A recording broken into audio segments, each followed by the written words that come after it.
So what if there was a proven way, literally a proven way to grow your business? What if there were actual true principles that if you obeyed them, you could go to the next stage? Well, the good news is there is a roadmap, is which we call it, after building a $10 million coaching and consulting company with my business partner, Jay Kinder. We created a document, and I'll say it was a collective work. Jay's artistry went into full-fledged overdrive to create this masterpiece of a document that you'll be able to get a copy down into the description, but it's going to be called The 7 Stages of Real Estate.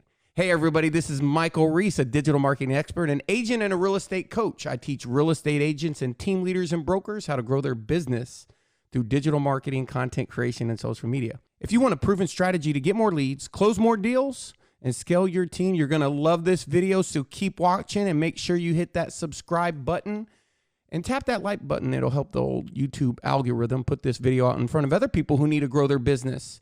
We put out new content every single week that helps you turn strangers into clients. So if you want to generate more business, hey, double your business, then again, turn on notifications and you'll be the first to know when we drop new content. How you doing there, Cousin Jay Kinder? Oh, it's doing pretty good, Cousin Mike. How you doing? I'm doing good, man. Thank you so much for jumping on. When I first saw this document, it was a sign of relief. But I did go back and look at all of the hundreds of millions of Google documents that went into organizing this content. And so if somebody asked you 7 stages of real estate business, give a little bit of backstory on this document and how we used it over the years. Yeah. So, really, what we learned in helping literally thousands of real estate agents get unstuck from wherever they may be stuck in their business was that the same problems tend to reoccur. And then there was the same steps that you needed to follow to get from where you were at to the next stage. And we never had really put all of that knowledge into a document where someone could actually use it and kind of understand where they're at, why it's where they're at, what they need to focus on. And what, maybe the X factor might be that would really take it to the next level. There was just no document. There was nowhere to go for that information. It was all up in our heads.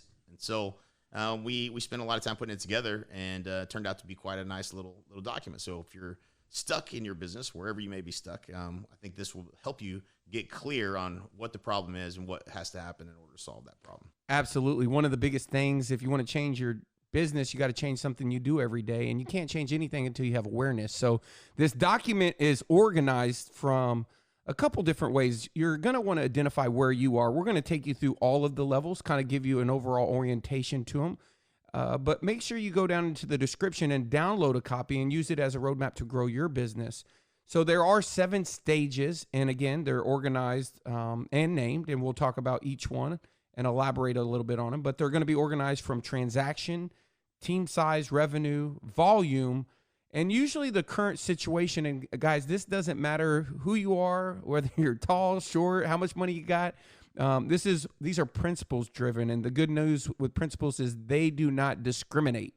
And then there's going to be a little bit of an emotional descriptor, what it feels like, and what the goal should be. And at the end, the Get Your Growth Plan, we're going to give you a little bit of kind of a naming convention so that you can maybe in the future, if you ever see one of us or we get the opportunity to meet, you can always identify yourself as maybe you're a hustler, grower, seeker, or solopreneur. So Jay, let's jump into this old solopreneur stage. People feel lost.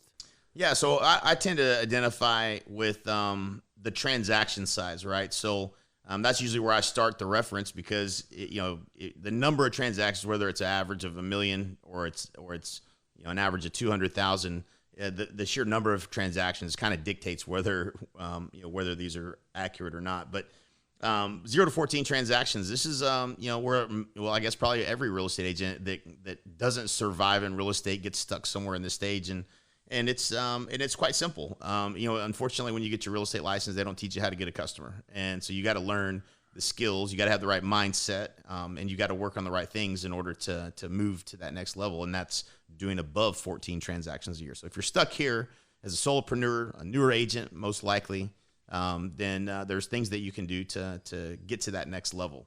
At least what we have found. Yeah, and absolutely. One of the things that I think people understand is some people whip through this stage. I had I had a great experience, but you got to realize you might go through this stage or see other people go through it effortlessly because maybe they had formal sales training at their old job. So like if you look at my wife, you know, when she got into real estate, her former occupation was teaching kindergartners how to swim.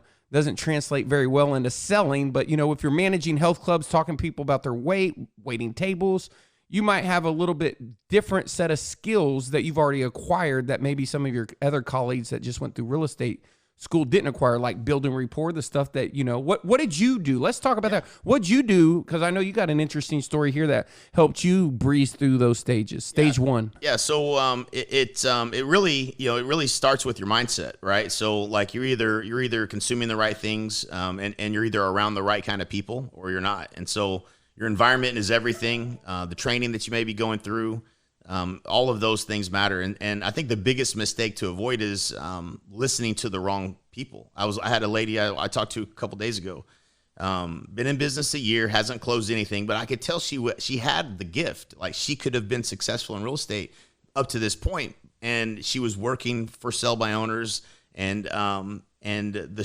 strategy she was given was, and she told me specifically, she bumped into a guy in her office that was been in the business a long time, and he was successful, somewhat successful, at least in her eyes. And he gave her this strategy that absolutely would never work ever.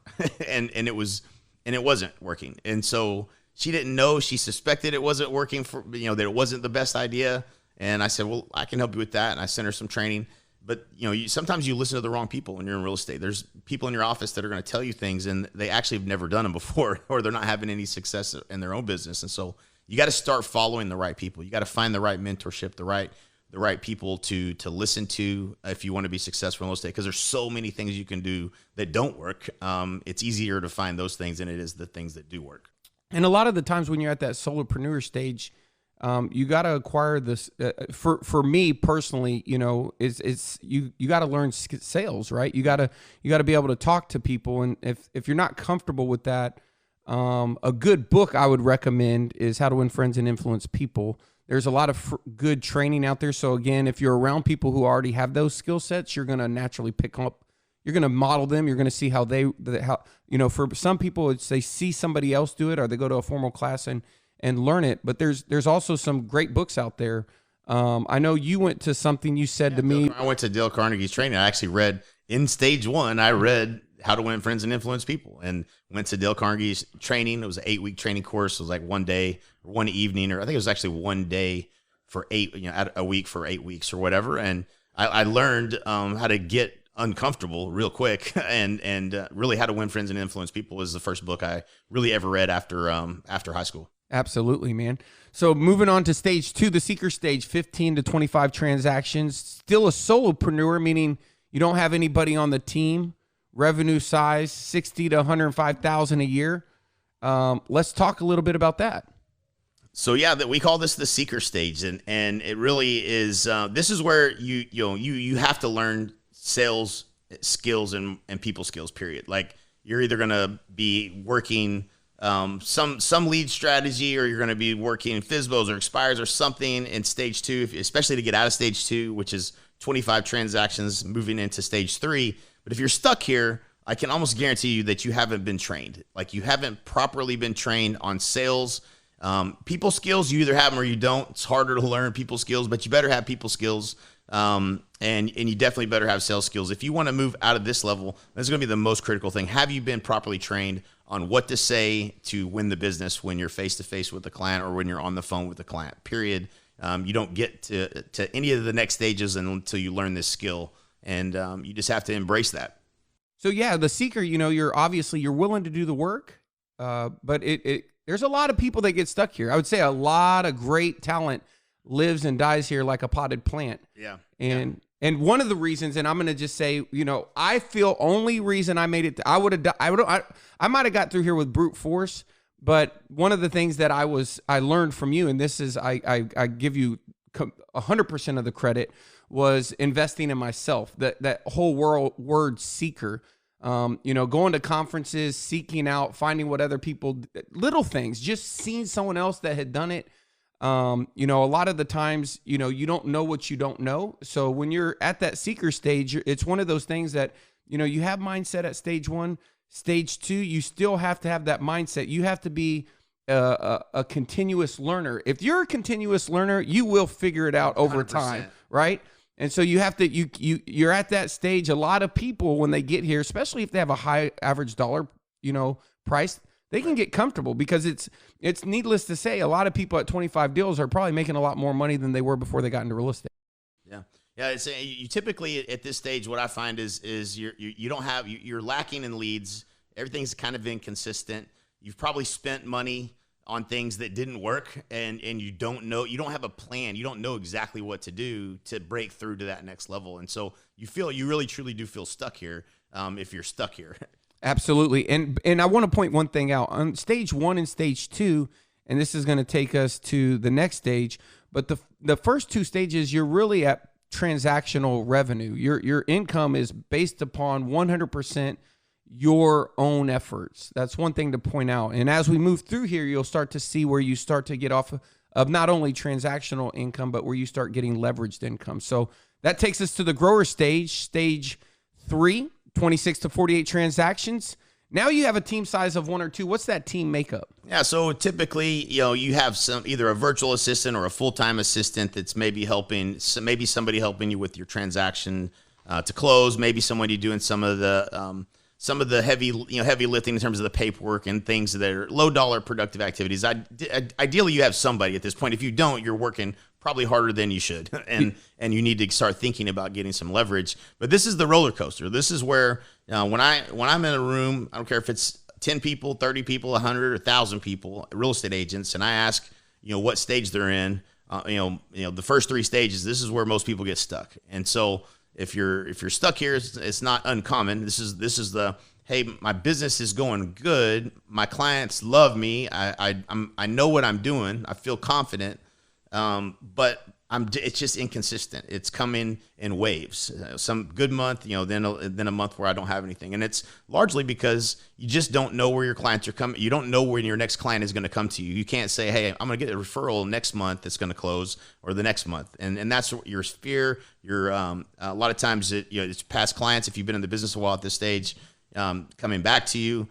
All of those are situations that are inconsistent. They're not predictable. And so you have to learn how to spend money in marketing at this stage. Sales and marketing is the key. Systems you have to have in place to move to the next level, period. If you can't invest money into marketing to acquire a customer and have a sales process to win a stranger to become a client, then you'll be stuck here for quite some time. And this is where, fortunately and unfortunately, you're making a lot of money. You're actually making great money, but you keep spending it on things and you're just not getting to the result, right? And that becomes very frustrating, because there's a lot of people that'll take your money and sell you these leads or those leads or this tool or that technology and make all these promises. And oftentimes when you're stuck here, you just really don't know what that next step needs to be. And you get frustrated. And finally you get frustrated enough, you find a coach is ideally what happens. And yeah, so for me, when I hit the grower stage, I'll just shine a little or reflect on my process. When I hit this stage, the big thing for me is I had to make the big leap to make my first hire. And that's your relationship with money. And I can tell you from my experience, when I hired them, I was scared, I was nervous, and then I would have been twice as scared if they ever quit after I had experienced life with them. So once you make a really good hire, one of the things that I would point out here, and I do talk to a handful of people that they're making that first hire, what you're really trying to do is, like Jay said, you're trying to do the higher dollar productive activities. We have a document that we refer to as the 9 box. I'll put a link to the 9 box, which is the actual HLAs, how to determine your high leveraged activities. And what you'll realize is, for someone who has an ambition to do really well, you're not going to ever make $1 million a year doing $10 an hour work. You got to do $500 an hour work. And so when you're with a coach or you have someone with experience, what they're going to do is they're going to teach you what's going to be considered like a functional org chart. Your name's going to be in everything when you're solo. But when you're taking that step off, you're really now deciding what things am I going to take off the plate. And so that's where you're going to realize what things do you change the outcome, what things are revenue generating. And then again, like you pointed out earlier, sometimes a baby step into this might be going virtual with a handful of things. I know you were super leveraged with assistants before you stopped giving away the really high producing activities, which were the listings or the buy side, Right. because there's just so much money in that. Yeah, there's tremendous amount of leverage you can get in your real estate business. I think at first, you think, man, I can't really let go of this, or I don't know how to let go of this, or I don't want to. But when you start with, and this is what I recommend, you start with the things that you don't like doing. So get the things off your plate you don't enjoy doing outside of prospecting and making calls. If you don't like that, I'm sorry, you're gonna still have to do it. At this stage, you will. But that's really a good thing to be thinking about. Also, I think the biggest mistake to avoid at this stage is focusing too much on the buy side of the business. To be strategic and move to the next stage, there's not enough hours in the day for you to be carting buyers around, and only carting buyers, especially when in a marketplace where everybody's, you got to write 10 or 15 offers like the market is today. But that's the key is going to be focusing on the listing side. You got to have a strategy that's going to help get you listings and keep you in, with signs in people's yards. Because if you're focused on the buy side here and you do cross over and you're doing more than 50 transactions, what you'll find is that you're going to be really stuck. And there's just not an easy way to fix that. So, making the mistake of focusing your money, buying leads that are all buyer leads or anything in that direction is going to be something that could cause you to stall out at the next stage. Absolutely. And the next stage, I think it's one of the best naming conventions, the hustler stage. I feel like the hustler stage, unfortunately for me, is the stage that I hate the most. And the reason why, and I'll be honest, I felt like I ran into a hustler this week.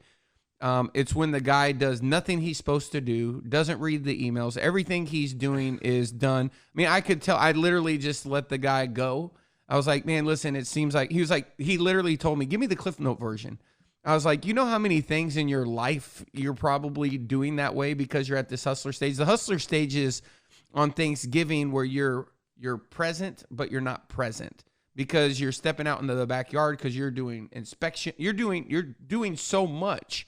And one thing to point out here is you might be at the revenue side, but it's really the transactional side once you get to the hustler stage. So people who have higher dollar, transactions prices, they might not feel the pain, but you're going to feel it if you're at 2 to 4 people and you're doing 49 to 80 transactions, the actual transactions. As those transactions go up, depending on how you're scaling the team, depending on what functions you're doing. I mean, as you get to the 4, it depends on who those 4 people are. So let's talk about that. Yeah. Who are those 4 people at the hustler stage that someone has? Yeah, so it's a great question. And just I want to point out one thing. There's some buyer agents. I have a buyer agent that's doing $10 million a year. So what do you feel like?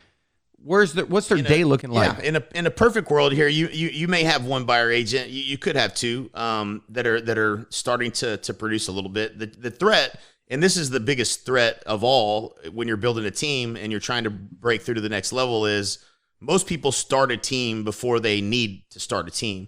There's so much $10 an hour work that you can delegate before you give away half of the commission to another agent.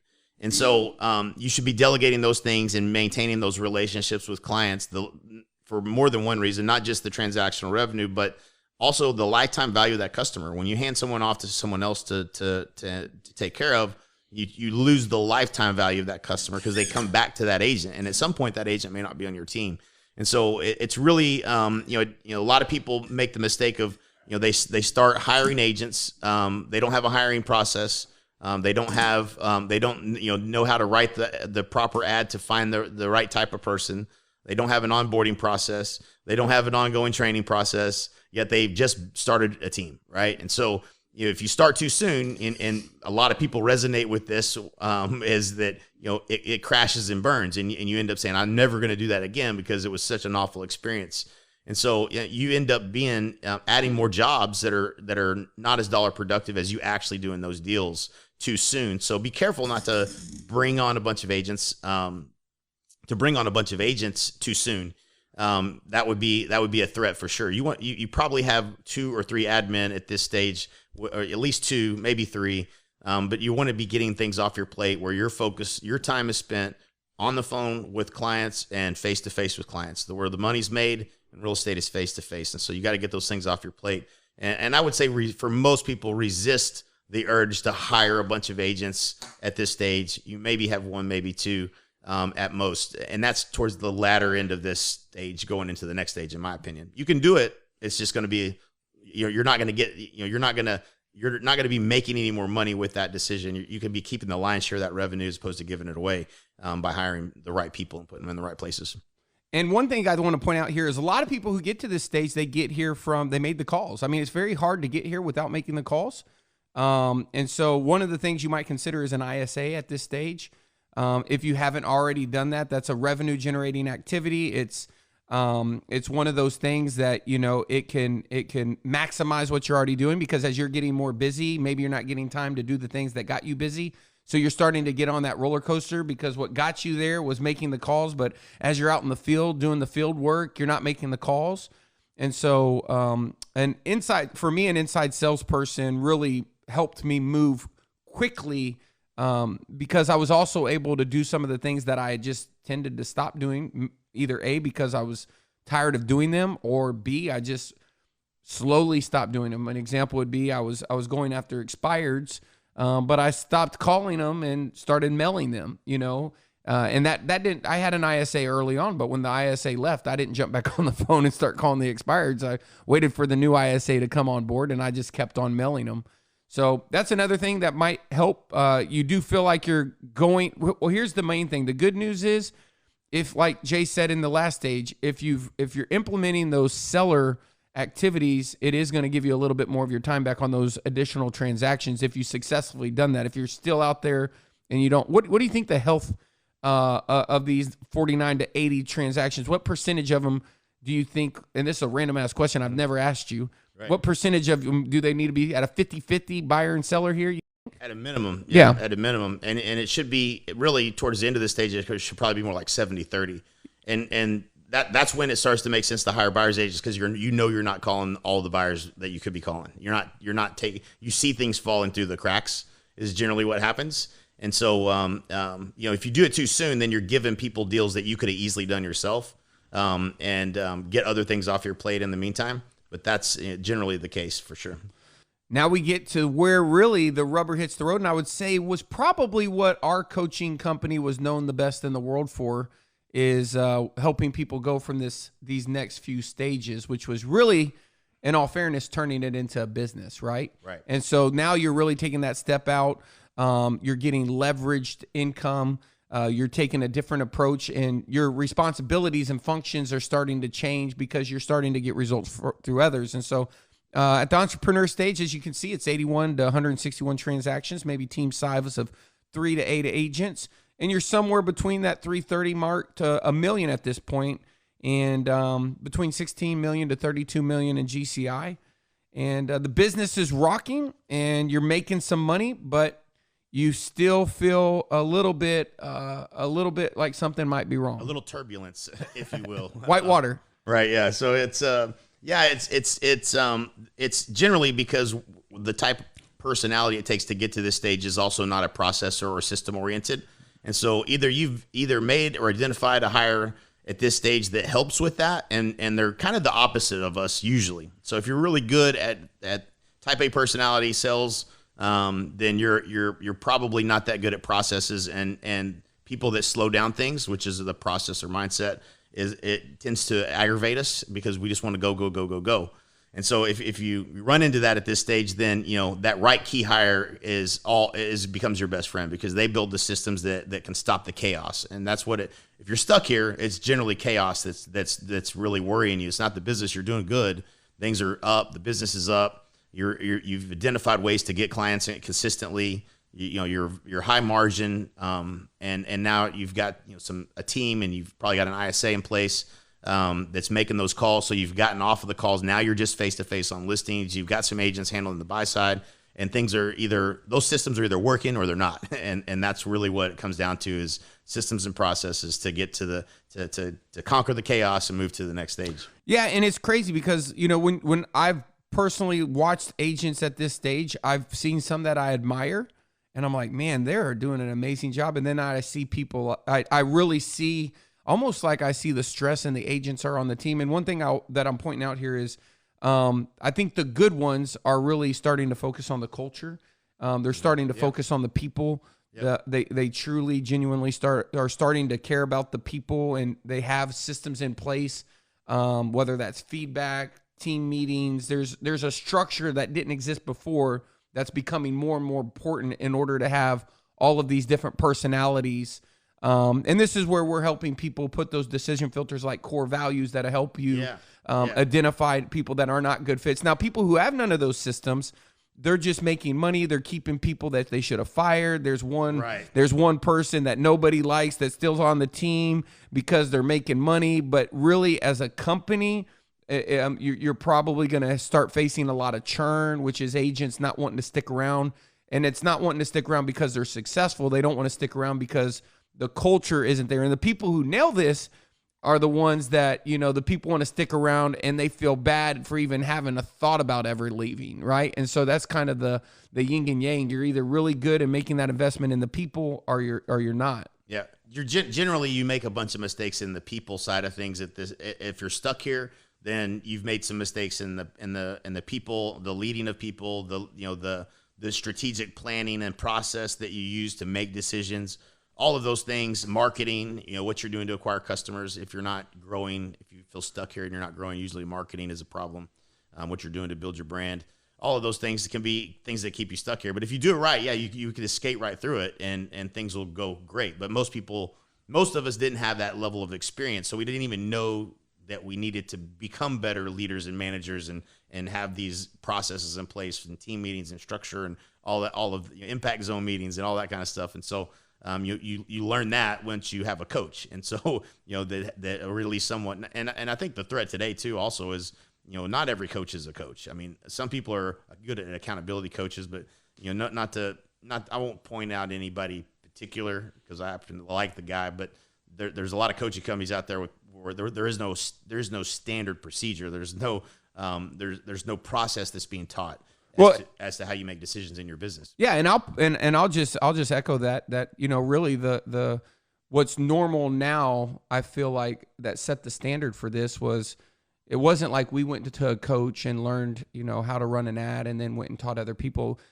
To get this level of coaching, we had to go outside of the industry. It tended to be a lot more expensive, but it just also was applicable to the real estate business because there were business principles. Right. And so I think that's where NAEA really was able to go. And as NAEA grew as a company and had to learn these entire same principles itself internally, it was able to then turn around and reach over and teach other people like, hey, listen, if you're having people problems, we were too. And here's what you need to put in place. And so, and there was just no coach in the early days that had probably had those experiences. Nobody in real estate was teaching it. I remember the very first time, you probably remember this, we read, I think the guy's last name was Parmenter, Key Performance Indicators, the book. Mm-hmm. And there was nobody in real estate that was outside of the industry completely. No one had ever heard of KPIs. They had no idea what it was.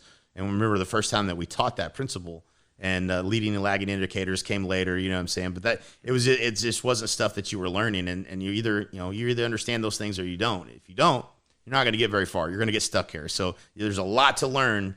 And, when we do our course, Agent to CEO course, when we do it, you get to the end of that, the second day of that event and you kind of decide, and some people kind of decide, I'm not sure I'm ready for all this because there's a tremendous amount of learning that has to happen to build a successful business. Yeah, you have to grow. It's about who you're going to become 100%. You ain't born there, no. Heck no. Yeah, so it's what did Jim Rohn say? You can't exceed your own personal development, so let's talk about this next stage. We're down to the final two. Let's stick it out here. The leader stage, 161 deals to 300. Team size 9 to 12, 1 to 2.5 million. You're definitely crushing it. You're still working a lot usually at this stage, and you're feeling the pressure from managing all of the sales, getting the listings, and recruiting. And this is going to feel like you got out of the white water, so you don't feel like you're going to drown, but you definitely feel like you're in the whirlwind. Yeah. There's another term that we've used for whirlwind that we won't use here on YouTube to keep this thing clean. edit here, but yeah, it's rough if you're stuck here, and you lose key people. You maybe lose your top agent, or maybe a couple of your top agents if you're stuck at this stage. You probably have maybe lost a key hire that you had that moved on for whatever reason. And so yeah, a lot more leadership and management principles at play that have to be perfected and put into place, or you're definitely going to struggle here. Yeah, and I would say the main key here is going to be rhythm and communication. And really making sure you have the right people, making sure you have the right who's. If you have the right people and everybody's pulling in the same direction and everybody's communicating, you're really working as a team. I mean, that's where, and not just a sales team anymore to get transactions, but almost like a small miniature executive leadership team. Yep. To really take that business to the next level. No question. I think you definitely you got the right rhythm. You mentioned communication both in the last stage and in this stage. It becomes much more clear here because there's not enough of you to go around. So you have to be, you have to have really good time management. You have to have all the things off your plate that should be departmental leaders. And you're creating leaders is what I was about to say. Yeah. Yeah. You have to have leaders that own it and things don't land back on your plate. Like lessons that I learned during this stage were things like giving my transaction coordinator autonomy to make decisions and give my money away to make a client happy. That used to come back to me. Well, when you're doing this many deals, you can't be involved in those types of decisions. You got to give people ownership and let them lead and let them, give them the reins to run with it. And so little things like that where, you give people the opportunity to step up and be a great leader and own something within the company is a great feeling when they nail it. And usually they're better than you are at it anyways. That's what I learned. I was like, shoot, Tracy gave way less money than I did usually. So, but she was able to make people happy. She didn't have to say, oh, let me ask Jay. She just did it. She's like, here, we'll take care of that. Don't worry about that. Right. Or whatever the case may be. So those are things lessons learned. Absolutely. And now it's time for the 7th stage. 300 plus transactions, team size, 12 people, $2.5 million plus, 60 million in volume. The continuous grind of replacing low producing agents. You've accomplished many real estate goals, and you're being pulled to basically a higher purpose. We got this feeling like a tar pit. Yeah, if you get stuck here, it's really painful. Even though you're quite successful, you're wanting to get out of production because there's other things in your life that are more important that you're wanting to do. And whether that's expanding the business and leading agents and helping create a better future for everyone, it starts to be more what you want to do, but yet you have a hard time figuring out how to step out of the production of the business. And it's very frustrating. You step out of production and then whatever comp structure and the agents that you have doesn't work out and you have to go back into production. That's like getting let out of jail for the weekend and having to go back on Monday. Once you get out of production and you're just leading people, that feels really good, especially when you've got to this stage because you probably did a lot of transactions and you're burning out a little bit. But it's not a fun feeling. I remember I got out of production, got to jump back in, got out of production and tried another strategy and structure. And it really came down to the business model. The right structure, the right financial model. If you don't have the right financial model, what are you paying a listing agent? What are you paying your buyer's agents? What are you paying? What does the structure look like? And how do you know if the margin is going to be enough for you to be profitable when you step out of production? Because most agents don't run their P&Ls in a correct way to be able to see that. They're not paying themselves a salary-based wage. And so, when you jump out of production, you don't really know how that's going to impact the math, right? And so those are all struggles. I mean, I went through them, but and most people do if you get stuck here. But that's you got to solve those to get to the next level. Absolutely, and I would say really just echoing what you said, financial model, making sure the people at this stage they're probably the most fun to work with because you can have a business conversation with them. I don't know if you saw a good client of ours that's on pace to do $1 billion in sales. He sent over his financial dashboard. I don't know if you saw that about a week ago. It was pretty. He's from Silicon Valley. I'll leave it at that. Yeah. But it was a pretty interesting financial dashboard, and that's when we did partner, we grew pretty fast. We were on pace by month 10 to be at $2.5 million. But the truth is, whether that could have scaled or not, that would have never even been possible, not even remotely possible if there wasn't an economic model behind it. Meaning if we didn't have some, and we had learned that really a lot. There's a good book called Simple Numbers, Straight Talk, Big Profits, which was Greg Crabtree. He referred, he kind of, he got involved at our mastermind level and really was part of the real big movement for agents that now look at their financial models, and people who teach this really came as a result of this small core group that we started working with. And a lot of those guys are now coaching as well and coaching those same principles. But the bottom line is you win before you start, you do the math, and you know what you, like you said, those unit economics, what you can afford to spend to get a customer, and what's working, and you can make decisions and you don't have to guess. You have more of an understanding. Yeah, and it's fun to work with people at this stage because generally speaking, there's whirlwind of cash that you're not capitalizing on. There's lots of things that we could do to show you new revenue streams and things that you can add to your business model that you probably haven't capitalized on. And so for us, if you come, I think most of our clients really came to us between 25 and 40 transactions. As soon as they could afford to hire us as a coach, they would hire us. And the ones that we helped, the ones that came to us at this stage, it was opening up a candy store for us because we could see all the holes in the business. We could see all the opportunities that maybe you hadn't seen, and really help with putting all those things in place. But yeah, the Greg Crabtree book was huge for me. I got pushed back into production twice after stepping out, tried 2 different ways of compensation that didn't work, and that book it changed our business. I mean, that's the bottom line. And so having all those pieces in place is the only way to move past this and get to freedom, really time freedom, which is what you're really after. Well, here's the main thing. It doesn't matter what stage you're at. All of these stages, I like helping agents because at the end of the day, no matter where you are, you can go to the next level if you do the right things in the right order. And speaking of if you like this video, make sure you smash that like button and hit subscribe if you found this helpful. This roadmap is yours. There's going to be a link so you can get a copy down in the description. Your job is to know what the number one constraint is that's holding you back in your business, using this roadmap as a tool for giving you awareness so you can make those decisions. So if you want to grow your business, if you want to double your business, then what you're going to need to do is you're going to need access to the right information so you can make decisions. And if you want to make the right decisions in the right order, well, that's what this channel is all about, is giving you awareness and the tools, the frameworks, and the resources to make those decisions. So make sure you also turn on notifications, and you'll be notified because we're dropping new content every week. And like we've always said, Jay, we will either see you at the top or from the top.